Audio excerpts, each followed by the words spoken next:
Hello and welcome to Enterprise Unleashed, business law and innovation with experienced business strategist and trial attorney Richard P. Corey. Nicknamed the Closer, Richard prides himself on striving to maximize his clients' desired outcomes in both transactional and business deal negotiations and litigation settings. I am your host, Kevin Rosenquist, and today's episode is called From Vision to Victory, the Enterprise Blueprint. Richard, so great having you here. Thanks for being here. Happy to be here. Look, if you could start by just defining what an enterprise means in the context of entrepreneurship and how it differs from a simple business idea. Sure. So the definition of an enterprise is systematic, purposeful activity directed towards a strategic objective. We have activity plus direction plus objective. Now, everyone seems to think, typically people seem to think that it's going to be talking about like profit, but it can really be anything. The variables are interchangeable. So when you have, the reason why I named my law firm Richard Corey Enterprise Law is because typically people will say, I'm a criminal attorney or I'm an estate attorney. It's always what they do. And from watching a TED Talks by a guy named Simon Sinek, I learned about the law of diffusion of innovation, where it talks about how different parts of the brain, from the neocortex to the limbic brain, process things differently as far as how you relay a message. So when it comes to an enterprise, it really is just systematic, purposeful activity directed towards whatever the objective may be, whether it's profit, whether it's winning a trial, whether it really doesn't matter. It's a universally applicable system. Okay, so business strategist, trial attorney, psychologist? I don't know about all that, but... So what are the core components of a successful enterprise? So when you go to law school, essentially what you do is you learn how to learn, accelerate your learning capacity. Laws are sets of predefined rules that really dictate all aspects of society. Now, when you put them in forms of mathematics, you get a criteria for both validity and consistency. So math is defined as the abstracting statements from their content to give validity and consistency. Once you put something in terms of math, you uncover universal truths. So when it comes to an enterprise, we talked about systematic, purposeful activity. Now, whatever the objective is, what we need to do is break down fundamental elements necessary to achieve that objective. And the more activity you put towards that objective, the more effort you put towards that capacity, you maximize the likelihood of accomplishing that objective. I was told there would be no math joke in there, I feel like, as well. I can't do math. I could just talk about it. You can just talk about it. Gotcha. When it comes to an enterprise blueprint, I believe you've said this before. Can you walk us through the process of how to create one? Sure. So a blueprint's a detailed plan of action. So what we want is a detailed plan of action on how to accomplish your objective. And to start, we have to have systematic, purposeful activity. From there, we have to break down the fundamental elements necessary to accomplish that objective, whatever that may be. So in law school, what an attorney learns is an acronym called IRAC. It stands for Issue, Rule, Analysis, Conclusion. It's not the country. It's a form of deductive logic, like the syllogisms from Aristotle. It's major premise, minor premise, conclusion, where you get an ultimate truth. So whatever the issue is, start with that. So how do we achieve enterprise? Issue, rule. To achieve an enterprise, we have to do this, this, and this. Placed in terms of mathematics, we know that A plus B plus C will lead to the outcome of whatever that may be. So by reverse engineering these variables, that's where you build the blueprint. You take it, break it down, what needs to be accomplished, whether it's to win a trial. How do we win this trial? How do we master the case law? How do we win over the jury? How do we pick the jury? How do we weed out the people that we don't want on the jury? Or even in a regular business setting, how do I go from idea to manifestation of my new business enterprise, my dream? How do we turn your dream into a reality? And enterprise just really means the successful completion of the objective. So whatever the objective is, which you reverse engineer through a detailed plan of action, hence the enterprise blueprint. You have a very different approach, I feel like. You have this sort of almost philosophical, stoic kind of view of how to do this. Is that something that came to you naturally? How did you kind of get to this point? It kind of came naturally, but it's really the only way to logically look at things. When you're looking at how to maximize the likelihood of success, we have to understand that we live in a world of quantum variables, infinite quantum variables. So how do we utilize the most efficient plan of action by literally calculated conscious choice in an effort to achieve whatever the objective is. It almost it's not really philosophical. It's almost military. Like, how do we accomplish this objective? And when you give that approach and you're willing to take the time to understand what needs to be accomplished for whatever it is, it doesn't really matter whether it's starting a new business, winning a case, getting in shape. It's a universally applicable discipline that gives people a competitive advantage by increasing the likelihood of success and lowering transactional risk. Interesting. So let's go back to the blueprint. For someone just starting out, how do they start their process of building this blueprint? You have to be able to have the audacity to say that, look, I am everything that I am, will be, won't be, could be, should be, and might be. Then you look at all those variables and focus on what is going to get you there. So when you're first starting out, you also have to be willing to say, don't bet against me. Don't ever bet against me.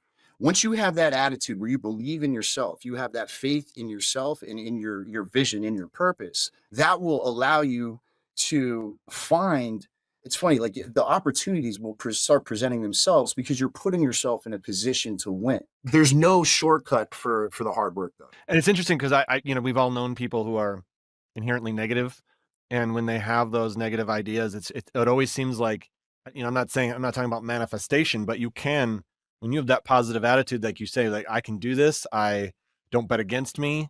Like, things seem to come to you more than if you're like, well, this probably isn't going to work. Like if you have that mentality going in, then it just changes the entire outcome a lot of time. I mean, it's really using the law of attraction. Now, people think that's a gimmick, but the logic behind it is infallible. Give me any objective that you want me to accomplish. Give me any. I would like to.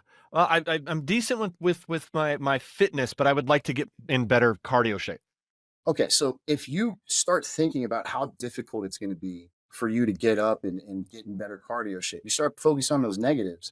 That's the reality that you're creating for yourself. That's the perception you're creating of yourself, and what you perceive to be real becomes real. The only way to approach this, if you're going to do it anyway, if you're going to take the time, effort, and energy to get in shape and work on the cardio, you might as well believe that you're going to get on that treadmill and kill it. And guess what? I'm not going to stop until I'm in shape.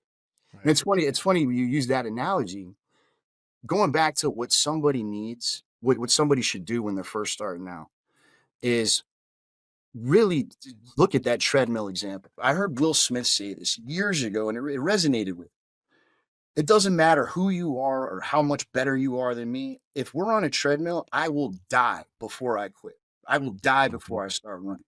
And that's really the approach I took when I started my law practice. I started right out of school. I never worked for anybody. Opened up my law practice in my mother's living room, and I had a couple people laughing at me, actually. But you know what? Guess what? It's been 12 years and I'm still here. Yeah. And I'm sure it was a nice living room. Well, having graduated law school and still living at home with mommy wasn't the ideal scenario, but right, of course. But I was very blessed to have her allow me to get started, give me to have that opportunity. Sure. Opportunity. But yeah, you just have to have that killer instinct to where things aren't going to go your way. Unfortunately, I wish there was a positive or easy way to say that. No, it's not going to be easy. It's going to be challenging. Don't say difficult, say challenging. But when you are willing to just stay running, stay going, that's when you build the enterprise. That's that systematic, purposeful activity that I'm talking about, where it even resonates from your core belief system, from your heart. Whatever your dream is. It's funny too, because when it comes to like dreams, it's both a subjective and an objective idea. Objective means everyone has one. Subjective means everyone has their own. Yours is different than mine. Mine's different than hers. But the reality is we all have something that we truly want for ourselves. So the enterprise, the idea of the enterprise is go get that. If you're going to be living life and going to work every day anyway, why not work towards your ultimate vision, your ultimate objective? Now, I know this is a business law podcast. So that's really what I apply when I take a lot of what I learned and through the legal discipline and from learning from other experienced attorneys, I take a lot of that and apply it towards really anything. Again, it's a universal application of legal reasoning, allows you to learn how to deduct things and come up with new truths. If this is this and that is that, then this must be that. That gives you a universal truth. So in doing that and building a framework for yourself, that's where you get the blueprint to formally execute and live that enterprise, create that enterprise, and have that enterprise continue and with systematic, purposeful activity. Hmm.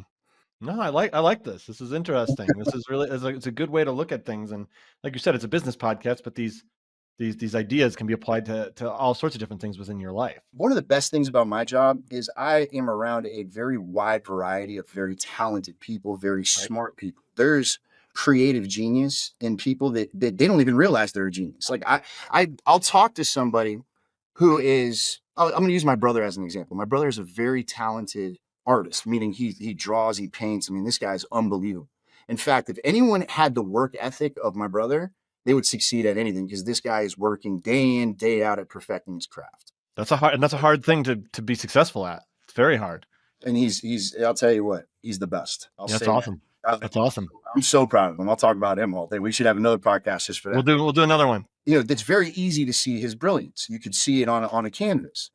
But then there's other people in business where they don't recognize, like, wow, what they just did and said are brilliant. I've seen trial attorneys in court where they pulse an argument out of thin air, and it's like, wow, what so there's an inner brilliance in everybody. And me being a business attorney, I've worked a lot with recording artists, record producers. I work a lot with entrepreneurs, serial entrepreneurs, so I get to see the brilliance and also take in the wisdom that these people have earned and developed over the course of their careers, and basically become like a sponge. So again, that positions me to really learn at an accelerated level, to where not only am I more effective as their counsel, I'm just more, it allows me to see things in a way that I may not have seen them before, from a more analytical way, which again goes back to why I keep harping on the breaking things down to their fundamental elements, basically like on a quantum level. I know this is deep, but all things at their most fundamental level are energy, and it's a frequency of energy. And when you learn that this is happening in and around you at all times, whether you believe it or not, you can apply that to everything you think, say, and do, and really allow yourself to excel at virtually anything you want.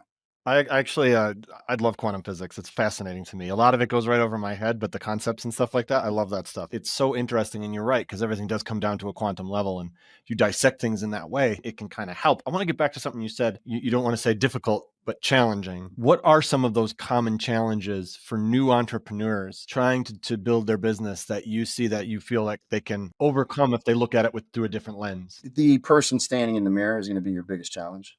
That's going to be the biggest opponent you ever face. It's going to be so easy to doubt yourself. And when things don't happen the way they want, when things get difficult, it's so easy to quit. There's so many excuses to be made. Fear is an illusion. It's created in your mind.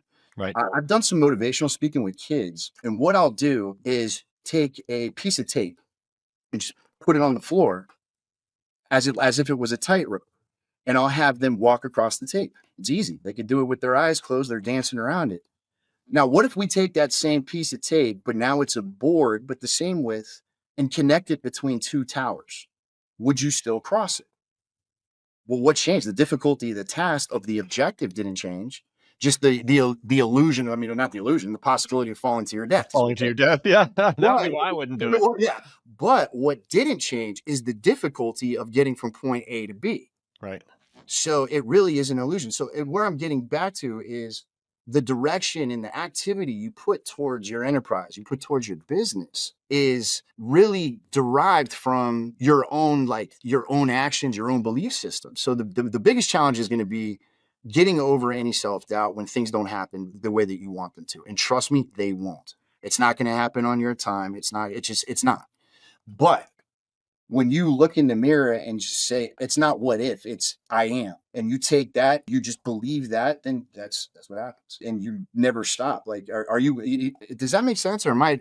No. It does make sense. And that kind of goes back to what I was saying before about, I don't like to use the word manifest, but Why not? I mean, it's a good word. yeah, I mean, I guess it just, I don't know. Maybe it's so Cliche. overused in the I social get media sense. Maybe I'm like kind of averse to it. But like I said earlier, I mean, the negative people I've known, things don't typically work out to them or work out for them.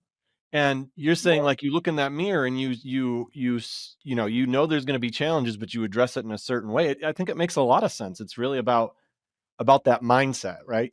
absolutely. Oh yeah, absolutely. Because you could take whatever happens in a day, whatever's going to happen in the course of your day, and look at it as something that is going to cripple you and set you back, or just something that needs to be moved out of the way so you can keep going forward. Moved out of the way is a really good way to put it because too many people focus on that thing. But you're just saying like, don't focus on the thing, just move it out of the way Yeah. and move forward. Don't let a any person or anything, any circumstance steal your happiness, steal your belief in yourself. And people do that all the time, including me. That's going back to where I keep using enterprise because it's systematic, purposeful activity. It's very easy to deviate from that.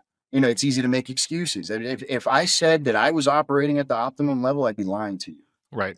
Yeah. But if you continue wow, let me take a step back and get back on this mindset where things aren't so bad. Nothing's changed. Like it doesn't matter. Like you're going to have financial issues, you're going to have staffing issues, you're going to have just learning curves. When you start a business, there's going to be things that the only way you can read a million books. The only way you're going to learn these specific things is to walk the trenches. That's the only Yeah. way. Yeah. There's Yeah. there's no substitute for actual work.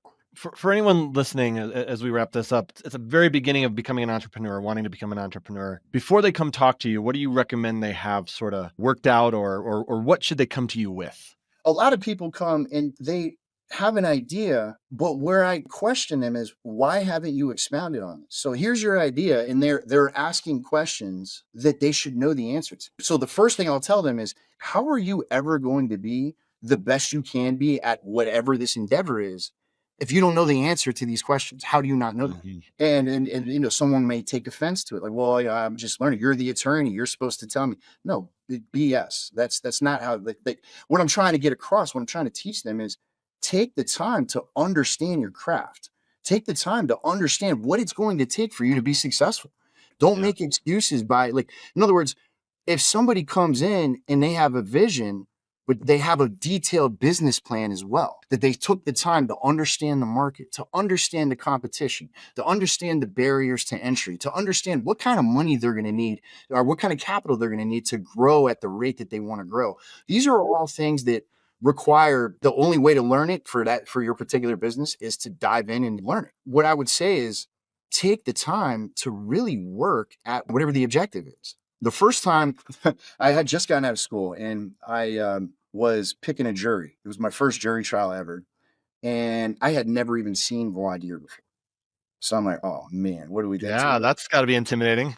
Well, I could have looked at it like I'm in big trouble, or I could have looked at it like the way I did. I remember I went to the restroom because I was kind of like nervous. I was not kind of nervous. I was really nervous. But I went to the restroom and I forced myself to believe this is over. The other side is done. They don't even know it yet. This is what's happening. I just forced myself to believe it in a gracious way. Yeah, it has to be like a positive, gratitude, gracious way that you approach.